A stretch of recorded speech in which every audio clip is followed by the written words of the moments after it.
warahmatullahi wabarakatuh. Saya Sylvia Rizwa Effendi ingin membuat tugas UTS Sejarah Islam Asia Tenggara yang berjudul Sejarah Islam di Indonesia yang diampu oleh Bapak Dr. Saripudin MPDI. Mari kita masuk ke materi yang pertama. Awal masuknya Islam ke Indonesia.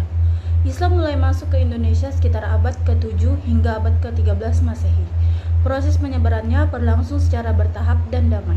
Tanpa adanya unsur penaklukan, jalur utama penyebaran Islam terjadi melalui perdagangan internasional yang menghubungkan para pedagang dari Arab, Gujarat atau India, Persia, dan Nusantara.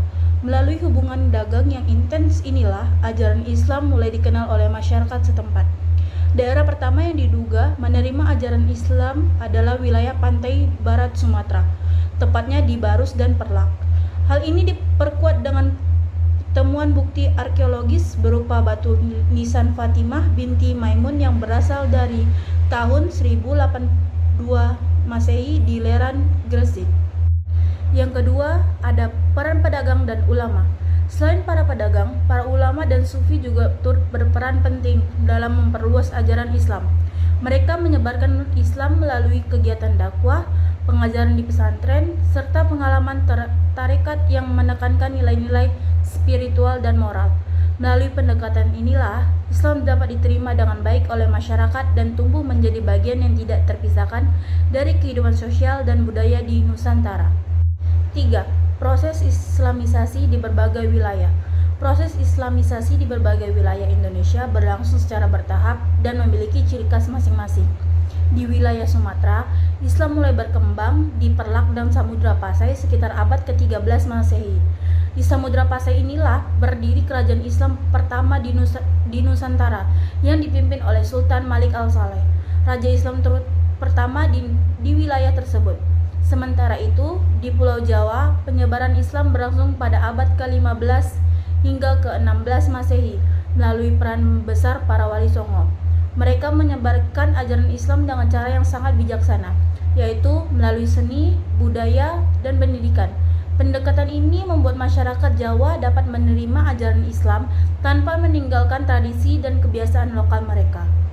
Yang keempat, berdirinya kerajaan-kerajaan Islam di Indonesia.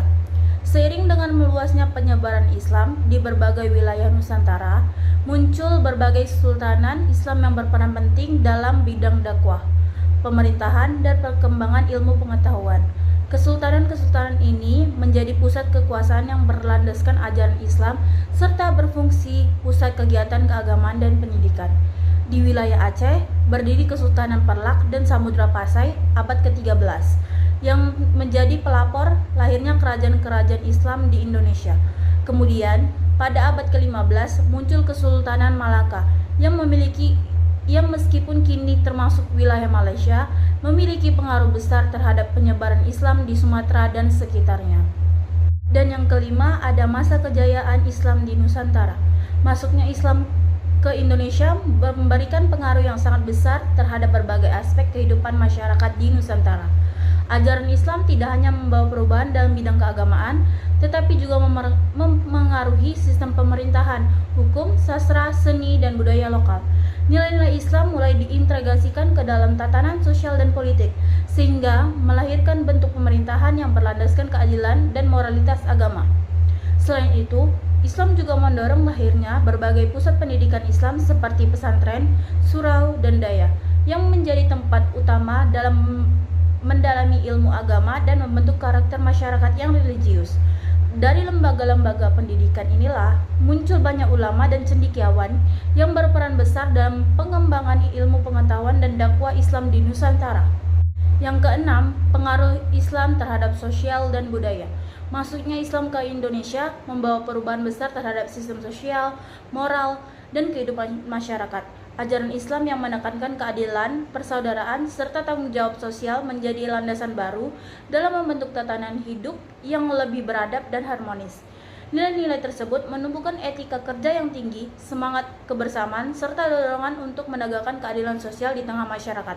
Selain mempengaruhi struktur sosial, Islam juga memberikan dampak yang kuat terhadap perkembangan bahasa dan sastra.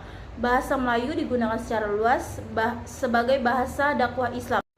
baik dalam penyebaran ajaran agama maupun dalam penulisan karya keagamaan.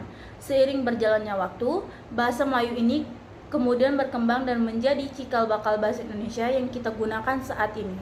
Dan yang ketujuh, Islam pada masa penjajahan Barat. Pada masa penjajahan Portugis dan Belanda, kekuatan kolonial berusaha melemahkan pengaruh Islam, terutama dalam bidang politik dan pendidikan. Pemerintahan kolonial melihat ajaran Islam sebagai ancaman terhadap kekuasaan mereka karena mampu menyatukan rakyat dan menumbuhkan semangat perlawanan. Akibatnya, berbagai kebijakan diterapkan untuk membatasi peran ulama, menekankan lembaga pendidikan Islam, serta memecah belah umat Muslim di Nusantara. Namun, upaya tersebut justru menumbuhkan semangat perjuangan dan perlawanan di kalangan umat Islam. Agama Islam menjadi sumber kekuatan moral dan spiritual dalam melawan penjajahan.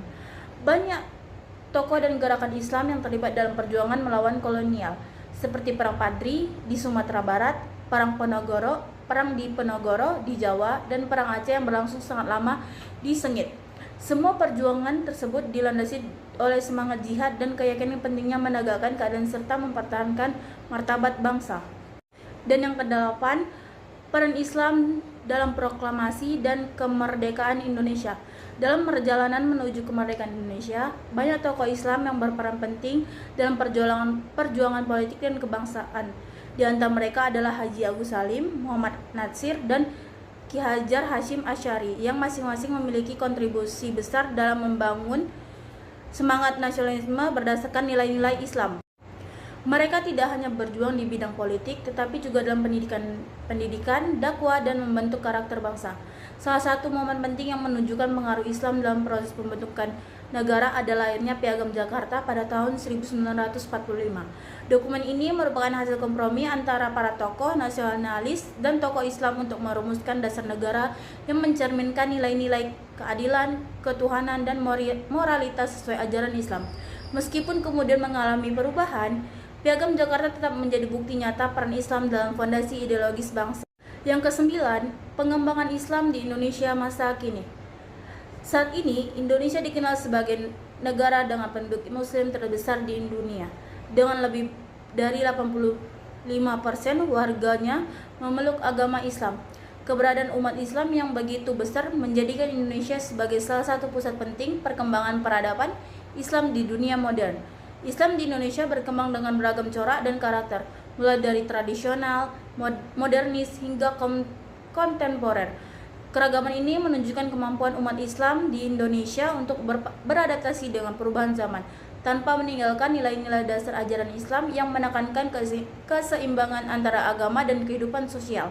Untuk mengelola kehidupan beragama secara lebih terarah, pemerintah mendirikan Kementerian Agama yang memiliki peran penting dalam mengatur pendidikan keagamaan, membina umat, serta menjaga kerukunan antar umat beragama di Indonesia. Dan yang terakhir, yang ke-10, ciri khas Islam di Indonesia. Islam di Indonesia dikenal memiliki karakter yang damai, toleran, dan moderat, yang sering disebut juga dengan istilah Islam wasathiyah. Ciri khas Islam di Nusantara ini tercermin dalam cara umat Islam menjalankan ajaran agamanya dengan seimbang, tidak ekstrem ke salah satu arah, tetapi mengedepankan nilai-nilai keseimbangan, keadilan, dan kemanusiaan.